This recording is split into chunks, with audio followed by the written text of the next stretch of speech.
नमस्कार, मैं हूं आशीष चित्रांशी और आप देख रहे हैं द न्यूज लॉन्चर।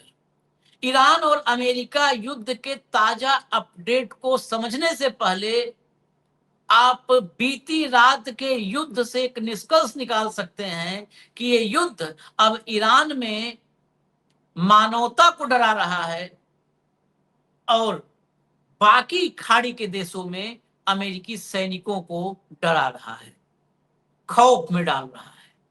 ईरान में मानवता क्यों खतरे में है? ईरान की सरकार की वजह से नहीं, ईरान की ईरानियन रिजिम की वजह से नहीं, अमेरिका के युद्ध अपराध की वजह से। और यही युद्ध अपराध कहने पर अमेरिका बिलबिला जाता है, आईसीसी को खत्म करने की धमकियां देने लगता है। युद्ध के भी कुछ नियम कायदे होते हैं, एथिक्स आप सीधा कहें तो युद्ध के भी एथिक्स होते हैं। उन एथिक्स को तार तार करने में, कुचलने में दुनिया में सबसे ऊपर अगर कोई है तो इजराइल और अमेरिका है। नेतन्याहू तो दुनिया का घोषित युद्ध अपराधी है।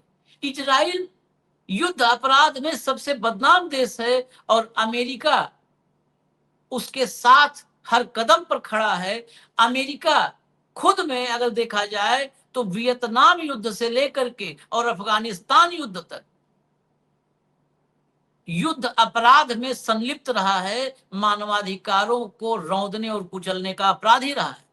वही काम बीती रात ईरान में अमेरिका ने शुरू कर दिया जब 5 पुलों को उड़ाया। ये 5 पुल ये नागरिक इंफ्रा में आते हैं, सिविलियन इंफ्रास्ट्रक्चर में। सिविलियन इंफ्रास्ट्रक्चर को किसी भी युद्ध में निशाने से, टारगेट से हमेशा दूर रखा जाता है, लेकिन अमेरिका नहीं माना। रेलवे स्टेशनों पर, रेलवे ब्रिज पर अटैक की, एयरपोर्ट पर अटैक की, लेकिन इसका बदला जो मैंने कहा कि अमेरिकी सेना थर्रा गई है, इसका बदला जो ईरान ने लिया, चंद घंटों में लिया, वो बहुत ही भयावह था। ईरान ने, आईआरजीसी ने सीरिया और बहरीन के उन अमेरिकी सैन्य अड्डों को निशाना बनाया जो अब तक बचे थे, लेकिन जब निशाना बनाया तो इतना भयावह युद्ध हुआ, इतनी भयावह तस्वीर आई।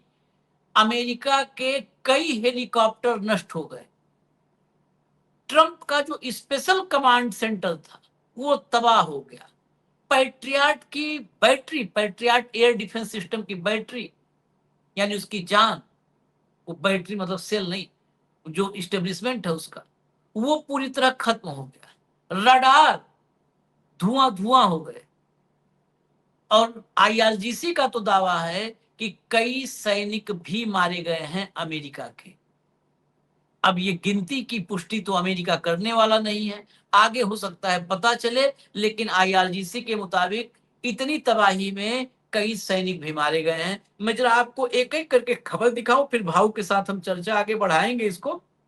जरा लाइए, पहले खबर दिखाना शुरू करिए, फिर भाव के साथ सवाल जवाब पर आएंगे। ईरान पर अमेरिका का भीषण हमला, एयर स्ट्राइक में एयरपोर्ट, रेलवे स्टेशन और पुल तबाह, मची अफरा तफरी। देखिए, ये पहले अमेरिका के हमले को हम बता रहे हैं, फिर अभी आते हैं Iran US clash live. Iran पर लगातार छठे दिन अमेरिका का हमला, रेलवे ब्रिज पर अटैक, 7 की मौत। आगे चलिए। अमेरिका की मार का बदला कुवैत, बहरीन में ले रहा ईरान, ताबड़तोड़ हमले से बढ़ाई मिडिल ईस्ट में टेंशन। अब जरा आगे चलिए, इसके आगे चलिए एक एक करके। अब इसके बाद आपको मैं आज खबर के भीतर चलने के बजाय मैंने प्रेस टीवी यानी ईरान की आधिकारिक जो टेलीविजन या मीडिया हाउस है उनके जरिए इंफॉर्मेशन देने का आज कोशिश है, ताकि कार्यक्रम भी थोड़ा सा छोटा रहे, फिर हिंदी अंग्रेजी इसी में समझने की कोशिश करते हैं। In response to the US military aggression, the IRGC Aerospace Force launched a surprise attack on the enemy's Special Operations Command Center in the Al-Tanf region of Syria in the 11th wave of Operation Nasr. अब इसको जरा गौर से समझिएगा, इसको रोके रहिए अभी आप, क्योंकि इसी का यही खबर आपको IRIB, IRNA, प्रेस टीवी अलग अलग जगहों पर थोड़ा विस्तार से मिलेगी। तो इसलिए यहां पर समझ लीजिए सीरिया का अल तन्फ रीजन है, यहां पहली बार अटैक हुआ है और यहां स्पेशल ऑपरेशंस कमांड ये अमेरिका का यहां पर स्थापित था। इस पर अटैक हुआ और आईआरजीसी के एयरोस्पेस फोर्सेज ने इस पर सरप्राइज अटैक किया है। इसी के नुकसान की खबर अभी आपको डिटेल में आगे मिलेगी, इसी पर क्या क्या नुकसान हुआ है। आगे चलिए जरा इस पर और बहरीन में जो अटैक हुए हैं। The attack destroyed a radar system and several special operations helicopters and killed a large number of US troops। ये वाली हेडलाइन जो खबर है ऊपर वाली, इसको आप मार्क कर लीजिए। The attack destroyed A radar system, इस हमले ने एक रडार सिस्टम को पूरी तरह तबाह कर दिया, नष्ट कर दिया। And several special operations helicopter, और स्पेशल ऑपरेशन के लिए जो हेलीकॉप्टर इसके हमलावर लड़ाकू हेलीकॉप्टर्स हैं, तमाम हेलीकॉप्टर हैं अपाचे से लेके कई, वो सारे जिसको उड़ता टैंक भी बोलते हैं, इसमें सेवरल हेलीकॉप्टर्स डिस्ट्रॉयड, यानी कई अनेक हेलीकॉप्टर इसमें नष्ट हुए हैं। And killed a large number of US troops, बड़ी संख्या में अमेरिकी सैनिक मारे गए हैं। ये खबर अमेरिका के सरकारी टेलीविजन के जरिए है। अब पुष्टि की बात तो इस पे मत करिए, हम भी पुष्टि नहीं कर सकते और अमेरिका की जुबान बंद है। उसके नीचे देखिए, the IRGC announced that the straight of Hormuz remains fully under the control of Iranian fighters, and as long as US hostile action continue, not a single drop of oil or gas will be exported through it। ये है कि जब तक ये America चलेगा ये action और हमला, तब तक एक बूंद तेल और गैस अब हॉर्मुज से नहीं निकलने देगी आईआरजीसी। खैर, इसमें महत्वपूर्ण ऊपर वाली खबर थी। और आगे चलिए, नेक्स्ट अगले पे आइए। Iran's army announces that it has targeted US barracks and logistics centers in Kuwait using US drones। फिर देखिए यहां पर भी अब बैरक जहां सैनिक वगैरह रहते हैं, हालांकि सैनिक तो मैक्सिमम होटलों में जाकर के छिप गए हैं, लेकिन अब इस पर अटैक हुआ है सीधा ईरान की तरफ से। आगे चलिए, अगले पे आइए, लाइए अगला, लाइए जो विजुअल होगा, जहां विजुअल ये अर्थ ड्रोन का जो अटैक कुवैत में लॉजिस्टिक पर और बैरक पर जो अटैक है, उसके विजुअल्स जो ईरान ने जारी किए हैं, ये अल्स ड्रोन्स हैं। जो ये अभी आपको दिखा उड़ते हुए, यही अल्स ड्रोन्स हैं। अगले पे आ जाए, बस अगले पे आ जाइए, तो विजुअल बहुत सारा जारी हुआ। ये अल्स ड्रोन्स हैं, इनसे बैरक और लॉजिस्टिक सेंटर्स पे कुवैत में हमले हुए हैं। आगे आएगी, Iran army hits US helicopter और एयरक्राफ्ट जो है after aircraft base in Bahrain. देखिए बहरीन में भी, वो मैंने अल तन्फ सीरिया का बताया था, बहरीन से भी खबर है, वहां भी हेलीकॉप्टर्स को नष्ट किया है। आगे चलिए, यहां पर देखिए आप, Iran's army announces that in response to the enemy's hostile action, it has carried out retaliatory operation targeting helicopter deployment sites, helicopter deployments and P-8 aircraft of the US military at the Al Sakir base in Bahrain with अल्स drones। रोकिएगा इसको, अल Sakir base Bahrain और अल तन्फ ये Syria, इन दोनों पर जो हमला हुआ है, ये मुझे लगता है कि अमेरिका के लिए सबसे भयावह हमले थे। क्योंकि अभी आपने देखा था अल तन्फ पर, वहां पर पैट्रियाट बैटरी नष्ट की, रडार नष्ट किए, हेलीकॉप्टर नष्ट किया और स्पेशल कमांड सेंटर नष्ट किया। और बहरीन का अल साकिर बेस, यहाँ पर क्या, यहाँ पर P-8 एयरक्राफ्ट और जो है हेलीकॉप्टर वहां डिप्लॉय था, हेलीकॉप्टर डिप्लॉयमेंट साइट्स जो थे उनको, इन दोनों को जो है साइट्स को भी, और हेलीकॉप्टर उसमें कितने डैमेज हुए, नष्ट हुए, ये तो अभी इंफॉर्मेशन आएगी, हो सकता है, मुझे लगता है आईआरजीसी ही देगी, क्योंकि सेंट्रल कमांड तो एग्जैक्ट नंबर बताएगा नहीं। तो ये सब तबाही हुई है बहरीन के अल साकिर बेस पर। आगे चलिए, और आगे चलिए जल्दी। बहरीन का अल साकिर बेस पर, इसके पहले हमने जो दिखाया था वो कुवैत में बैरक पर अटैक करने वाले अल्स ड्रोन्स थे, और ये जो विजुअल जारी किया गया है ये बहरीन का विजुअल जारी किया गया है, जो बहरीन में अल साकिर बेस पर हमले हुए हैं उसके विजुअल्स जारी हुए हैं। आगे चलिए अगले पेज।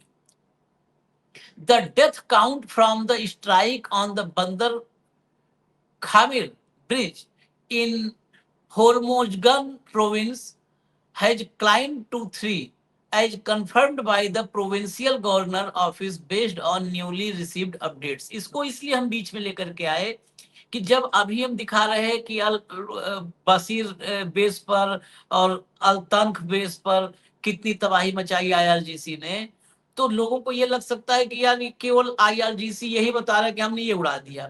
आईआरजीसी यह भी कंफर्म कर रहा है, अपना जो उसका होर्मुजगान प्रोविंस प्रांत है वहां के गवर्नर ऑफिस से कंफर्म कर रहा है कि जो बंदर खामिर ब्रिज पर अटैक हुआ उसमें ईरान में 3 नागरिक मारे गए।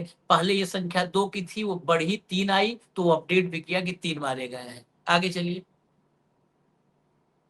ये देखिए ये ब्रिज पर जो हमला हुआ था उसकी फोटोग्राफ्स है, ये भी ईरान ने ही जारी की है कि हमारे यहाँ अमेरिका ने क्या तबाही मचाई है और कौन मारा गया है, वो इंफॉर्मेशन फोटो सब आईआरजीसी जारी कर रही है। आगे चलिए और आगे, अब देखिए, enemy forces targeted the Bandar Abbas rail junction early Friday, adding to a series of attacks on both civilian neighborhoods and critical infrastructure in Hormozgan province। Hormozgan प्रांत में ही फिर आईआरजीसी बता रहा है कि यहाँ पर बंदर अब्बास रेल जंक्शन पर हमला किया शुक्रवार को मतलब तड़के, और उसके अलावा ये बता रहे हैं कि सिविलियन जो इंफ्रा है उस पर और क्रिटिकल इंफ्रास्ट्रक्चर, इन दोनों पर अमेरिका हमले कर रहा है। आगे चलिए, अमेरिका हमले कर रहा है इस पर। आगे चलिए अगले लाइए, ये देखिए ये जो बता रहे हैं कि रेलवे स्टेशन और ब्रिज पर हमले, उसकी भी फोटोग्राफ जारी खुद ही किया है ईरान ने। आगे चलिए और आगे, ये पहले एक बार देख लीजिए फिर भाव के साथ अभी हम तुरंत चर्चा में आ रहे हैं। यहाँ पर देखिए, last night 5 bridges around Bandar Abbas were destroyed by the US. रोक दीजिएगा इसको, फोटो और मैप के साथ ईरान खुद बता रहा है, और ये भी नहीं कि हमला किया, लिख रहा है कि पिछली रात अमेरिका ने बंदर अब्बास में 5 पुलों को नष्ट कर दिया, तबाह कर दिया, डिस्ट्रॉयड। अपने यहाँ की भी जो का नुकसान है और हमले हैं, बिल्कुल कंफर्मेशन फोटो के साथ बता रहा है। यही फर्क है जब हम आईआरजीसी की बात को प्रामाणिक मानते हैं, उसके पीछे यही ठोस वजह है। और आगे चलिए जरा, आगे चलिए जल्दी दिखा दीजिए फिर भाव के साथ चर्चा पर हम आ जाएं जल्दी। Breaking, Iranian armed forces we targeted the US command center in the Al Tanf region, जो सीरिया वाला शुरू में हमने बताया था, Al Tanf region। In addition to destroying a radar system, several special operations helicopter were also destroyed। यहाँ पर और ज्यादा वहां पर था हमला किया ना, यहाँ पर बताया कि स्पेशल ऑपरेशंस हेलीकॉप्टर जो थे, विशेष ऑपरेशन वाले हेलीकॉप्टर, उनको भी डिस्ट्रॉय किया है, और एक नहीं कई, और रडार सिस्टम भी खत्म कर दिया। आगे चलिए, चेंज करिए, जल्दी लाइए, जल्दी जल्दी। देखिए ये तस्नीम पर है, तस्नीम न्यूज ने इसको, इस इंफॉर्मेशन को रिपोर्ट किया। तस्नीम अर्ध सरकारी एजेंसी है ईरान की। Surprise attack by IRGC on enemy special operations command center in Syria's Al Tanf region in retaliation for the blood of martyred soldiers in Iran शहर। IRGC पब्लिक रिलेशंस आगे statement है, IRGC aerospace force fighters in a surprise attack on the enemy special operations command centre in Syria's Tanf region, in addition to destroying a radar system and several special operations helicopter, sent a large number of American criminal forces to their doom in retaliation for the blood of the soldiers martyred by the previous night in Iran sir, जो पिछली रात में हमले करके जो मारे गए हैं नागरिक ईरान के, जो 7 कुल संख्या दिखाई जा रही, एक ही जगह पुल पर अटैक में 3 को मार दिया अमेरिका ने, उसका बदला लिया है। और इस ट्वीट में जहां डिटेल है, इसमें 3 पॉइंट्स हैं। रडार सिस्टम खत्म किया, अनेकों हेलीकॉप्टर नष्ट कर दिए, और बड़ी संख्या में अमेरिकी सैनिकों को भी मारा है। अब ये कंफर्मेशन आनी बाकी है। अब सीधे यहां से भाऊ के पास चलते हैं, सीधा भाऊ को, क्योंकि जोड़ने में देर इसलिए हो रही है, आज बाहर है तो नेटवर्क का इशू है, तो बस सीधा भाऊ के पास चलते हैं। लाइए भाऊ। भाऊ, ईरान युद्ध में जो अभी मैंने खबरें बताई, अगर उन खबरों को गौर से देखा जाए तो अमेरिका का अब नया और बहुत ही बीभत्स चेहरा इस युद्ध में सामने आया है, जो पिछली रात की खबरें हैं। अमेरिका ने ईरान में 5 पुल उड़ा दिए, आपने खबर में देखा, 5 पुल उड़ाए, एयरपोर्ट पर हमला और रेलवे स्टेशन पर। यानी अब अमेरिका ईरान में आम लोगों पर हमले करना शुरू कर दिया है। नॉर्मली किसी भी युद्ध में ईरान भी इतनी लड़ाइयां लड़ रहा है, मतलब इतने दिन से लड़ाई लड़ रहा है, इजराइल पर इतने हमले किए, आज भी मिडिल ईस्ट के तमाम देशों में, ओमान में, बहरीन में, कतर में, कुवैत में, जॉर्डन में, यूएई में हमले किए उसने। लेकिन सारे हमले उसके अमेरिकी बेस को टारगेट किए या अमेरिकी इंफ्रास्ट्रक्चर को। रेलवे स्टेशन, एयरपोर्ट पर, जो मतलब जो सामान्य आवाजाही वाले एयरपोर्ट हैं, जिस पर नागरिक एयरपोर्ट कह सकते हैं, या एयरपोर्ट तो फिर भी हटा दीजिए, पुल, ये पुल तो बिल्कुल ही एक आम जनजीवन का हिस्सा है। 5 पुल उड़ा दिए, एक दिन में 5 पुल उड़ाए। अब इस युद्ध को क्या मानवीय, मतलब मानवता के लिए त्रासदी में तब्दील करने पर उतारू हो चुका है ट्रंप। इसकी शुरुआत तो आशीष जी उन बच्चों के हॉस्पिटल पे, जब बच्चों के स्कूल पे जब बम गिराया था और करीब करीब 160 के आसपास बच्चे मर गए थे, उसके बाद बच्चों के हॉस्पिटल के आसपास, मतलब वो तो किस्मत थी बच्चों की कि जो थोड़ा सा मिसफायर हो गया, नहीं तो वो टारगेट तो हॉस्पिटल पे ही था। मैं मानता हूं जो अमेरिका का अमानवीय चेहरा है। मैंने हमेशा कहा, आप कोई भी युद्ध देख लीजिए, आप वियतनाम का युद्ध देख लीजिए, आप अमेरिका का इराक का युद्ध देख लीजिए, आप अफगानिस्तान में अमेरिका देख लीजिए, आप विश्व युद्ध से दूसरे विश्व युद्ध में अमेरिका का रोल देखिए, ये हमेशा अमानवीय रहा है। और अभी ये और विध्वंसक हो जाएगा यदि ईरान ने जिन जिन देशों में अमेरिका का मिलिट्री बेस है वहां पुल उड़ाना शुरू कर दिए, वहां रेलवे पुल उड़ाना शुरू कर दिए, तो ये किस भीषणता पे पहुंच जाएगा।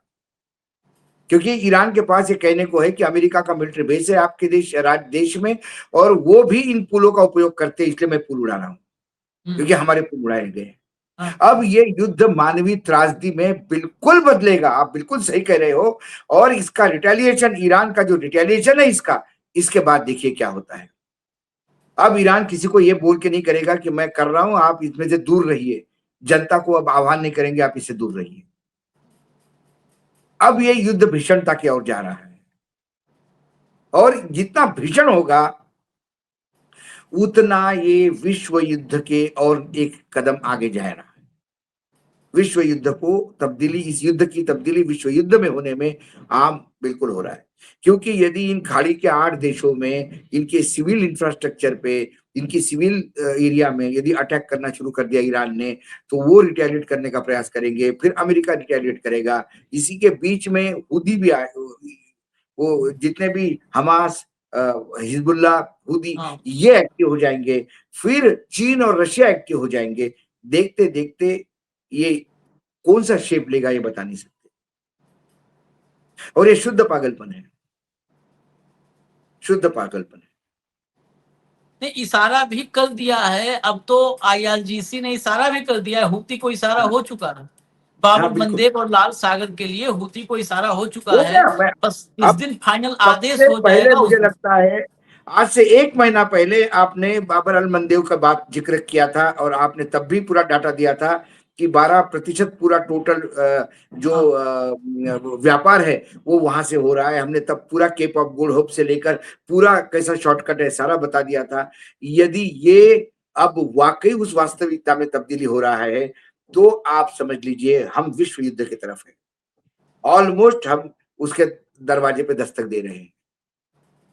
और इसके लिए लोग, आने वाली पीढ़ी कभी अमेरिका को माफ नहीं करेगी, मैं बता रहा हूं, कभी माफ नहीं करेगी। ये अमेरिका के जनता को भी देखना चाहिए कि ऐसे मस्करे और पागल आदमी को आपने सत्ता सौंपी है कि जो पूरे विश्व को युद्ध में झोंक रहा है। ईरान पे हमला इन्होंने शुरू कर दिया ये बोल के कि वो हम पे हमला कर रहा था। क्यों करता ईरान आप पे हमला? क्यों कर रहा था? ईरान इजराइल का युद्ध चल रहा था, चलो वो इजराइल और ईरान निपट रहे थे आपस में, क्यों आप बंकर बम लेके चले गए वहां? उसके बाद आप वहां पे हमलावर हो गए और आपने कहा कि ईरान को मैं नेस्तनाबूद करूंगा। ईरान बर्बाद हो जाएगा।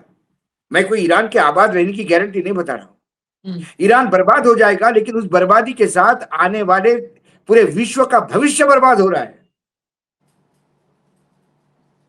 परमाणु युद्ध में यह तब्दीली हो जाएगा तो मुझे नहीं पता कि आने वाले कई पीढ़ियां पैदा होगी भी कि नहीं होगी, यदि रेडिएशन खतरा पूरे विश्व पे बढ़ गया तो।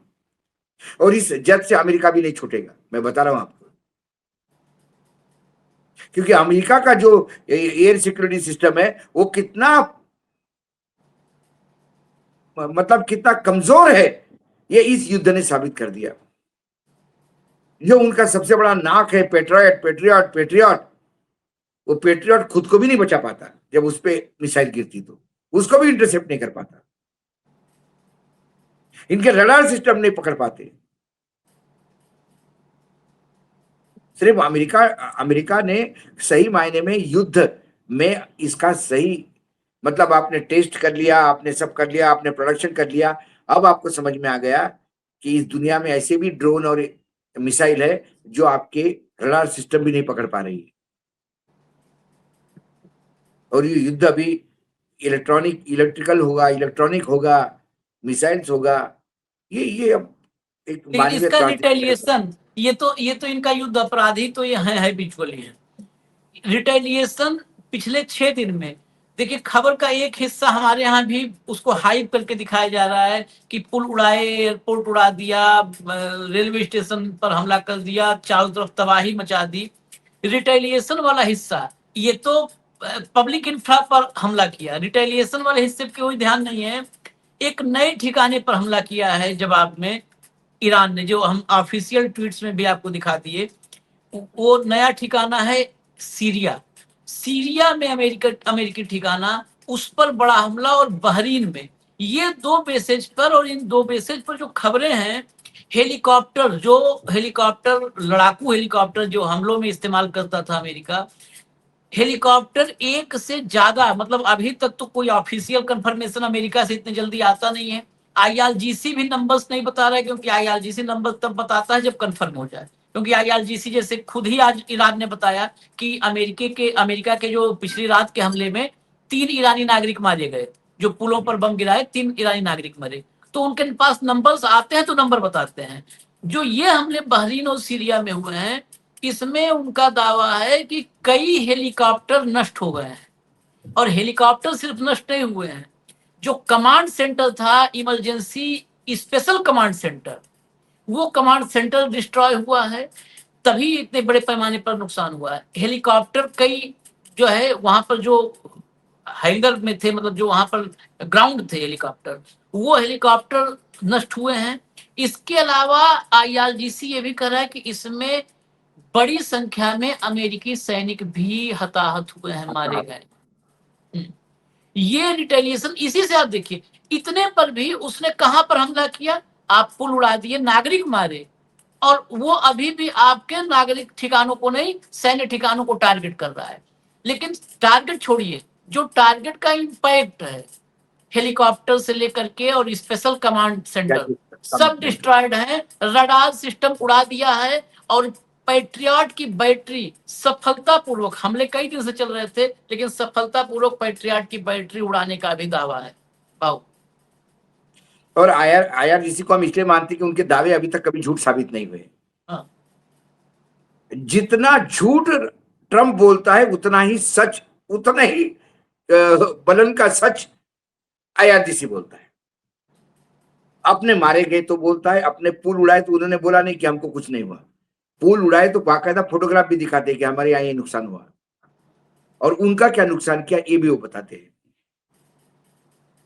ये हम चाह रहे हैं आशीष जी, मुझे लगता है कि ये बिल्कुल भयावह स्थिति में पहुंच गए हैं, और अब ये विश्व युद्ध इसको रोक नहीं सकता कोई, यदि इस लेवल पे अमेरिका उतरा है तो। ये हम सबके लिए घातक है, अब सबके लिए घातक है।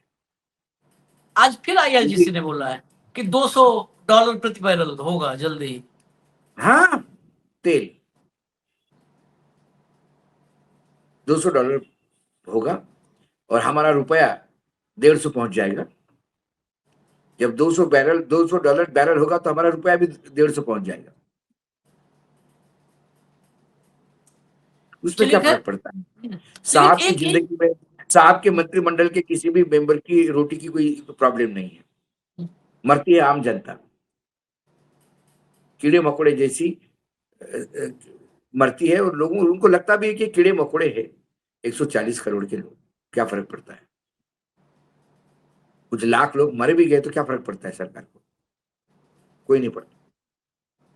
अच्छा, एक चीज, एक सवाल और भी है बड़ा महत्वपूर्ण। लगातार हम कार्यक्रम कर रहे हैं, सवाल हर कार्यक्रम में छूता रहा। इस बार जो इस फेज का ये युद्ध है, इसमें इजराइल बाहर है। गुप्त रूप से खुराफात, चोरी चुपके कहीं कुछ कर दे रहा हो, बात अलग है। इस युद्ध में इजराइल आउट है। ये इन दोनों की किसी सातिल रणनीति का हिस्सा हो सकता है क्या? बिल्कुल है, बिल्कुल है, बिल्कुल है, बिल्कुल है। मुझे लगता है कि अभी अमेरिका लगातार बम्बार्डिंग करेगा। अमेरिका ने उनको सिविल स्ट्रक्चर पे, जैसे कि आज पुल उल उड़ाए हैं, फिर अमेरिका हमला करके, जब अमेरिका रुकेगा तो इजराइल शुरू हो जाएगा। जब अमेरिका रुकेगा तो इजराइल शुरू हो जाएगा। सांस लेने के लिए अमेरिका रुकेगा तो इजराइल शुरू हो जाएगा, फिर इजराइल रेस्ट लेगा, फिर अमेरिका शुरू हो जाएगा। ये अच्छा, साजिश के तहत है। इसके अलावा ये भी क्या संभावना हो सकती है कि इजराइल को दूर रखने की वजह, इजराइल युद्ध में आएगा तो इजराइल एक मतलब ऐसा सॉफ्ट टारगेट मिल जाता है ईरान को, जहां पर इजराइल, ईरान वही क्रूरता तो से कर, हमला कर सकता है। ईरान ने एक ही जगह क्रूरता से हमला किया, वो इजराइल है। हाँ। क्योंकि इजराइल ने भी उनके यहाँ ऐसे ही हमले किए। इजराइल इस युद्ध में नहीं आता, क्योंकि यदि ये इजराइल और ईरान का फ्रंट खुल गया तो ईरान तो दोनों से भी लड़ने के लिए ताकतवर है। ईरान ने हाँ। पिछली बार भी हाँ। 2 महीने के युद्ध में दिखा दिया। हाँ। ईरान इस बार वो सारा अमेरिका का गुस्सा यदि ईरान ने इजराइल पे निकाला तो इजराइल नक्शे से मिट जाएगा। ये इनडायरेक्टली इजराइल का, आप मानिए चाहे ये दर्शक कितने मान पाएंगे, इजराइल का जो नुकसान हुआ इन 2 महीने में, 2-3 महीने में, वो भूतो न भविष्यति था। हाँ। इजराइल की कमर टूट गई है, इजराइल उठ नहीं पा रहा है, इजराइल के पास बेचने के लिए तेल नहीं है जो कमाएगा। इजराइल की फैक्ट्रियां तबाह हो गई है, इजराइल बैंकरप्ट के कागार पे है, बैंकरप्सी के कागार पे है, जनता उद्वेलित है। चुनाव हो गए तो नेतन्याहू जेल में होंगे, ये स्थिति है। नहीं, इसके और साथ और भी। नुकसान कम हो, और नुकसान कम हो इसलिए इजराइल चुप है, लेकिन इजराइल लगातार लगातार अमेरिका को कस रहा है टाइट, एप्स्टीन कस भी फाइल, रहा है, और और बहुत करवा भी ही रहा है उसको। साथी। ये बहुत श्रूड, मुझे लगता है बहुत श्रूड हाँ, चाल है इसलिए, क्योंकि इसमें क्या क्या है पॉइंट वाइज। अगर ये जो है इजराइल युद्ध से बाहर है तो ईरान के रिटेलिएशन को सीमित किया जा सकता है। ईरान खाड़ी देशों पर कितने भी हमले करेगा, लेकिन उन हमलों को बहुत सीमित रखेगा। वो सिर्फ अमेरिकी बेस चुनेगा, उन देशों पर आक्रामकता से विध्वंस करने पर नहीं आएगा, क्योंकि वो उसके पड़ोसी देश हैं और सारे मुस्लिम देश हैं। उनके साथ उसकी हाँ, कोई राइवलरी, दुश्मनी नहीं है। दुश्मनी नहीं है। ये देश भले अमेरिका के पिट्ठू हो, लेकिन ईरान बार बार कहता है कि आओ हम एक हो जाएं, अमेरिका के अब गुलाम न अब बने। अब देखिए, कतार से लेके कई देशों ने टोन बदले, लेकिन अब हाँ, अमेरिका आके बैठ गया अंदर बेस है, उसका तो मजबूरी भी है। वही है।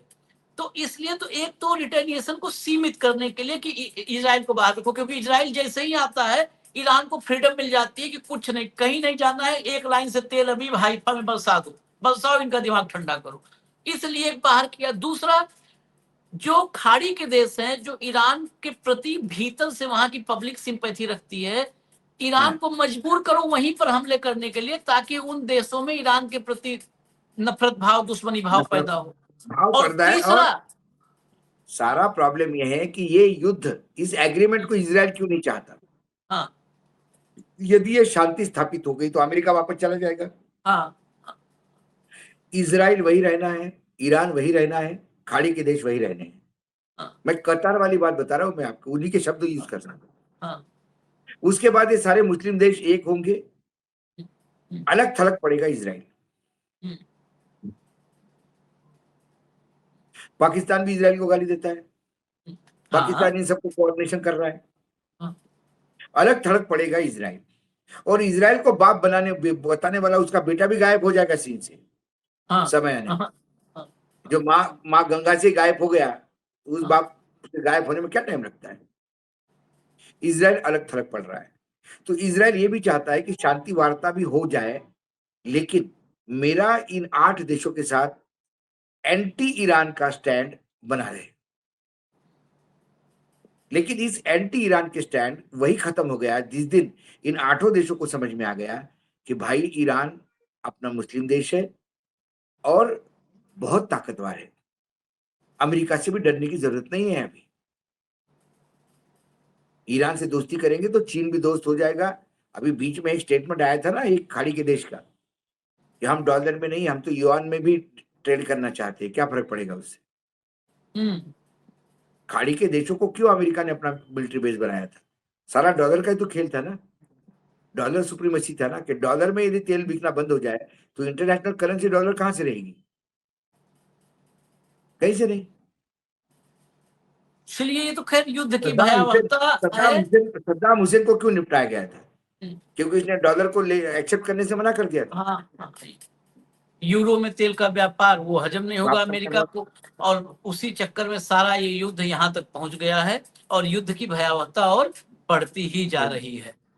तो फिर भाऊ से हमने चर्चा की, लेकिन वही नेटवर्क का इशू जो हमने पहले आपको बताया था। तो भाऊ अब चर्चा में नहीं है, और चर्चा में भाऊ अब अगर डिस्कनेक्ट हो गए हैं तो हम चर्चा को भी यहीं पर खत्म करते हैं, क्योंकि फिर अपडेट्स होंगी, फिर हम लेकर के आएंगे। और अभी फिलहाल जो अपडेट्स थी हमने आपको दे ही दी है। तो धन्यवाद। भाऊ अब नहीं है, लेकिन धन्यवाद, जुड़े थे उतने देर तक। और आप सबको भी धन्यवाद। फिर हम आते हैं। नमस्कार।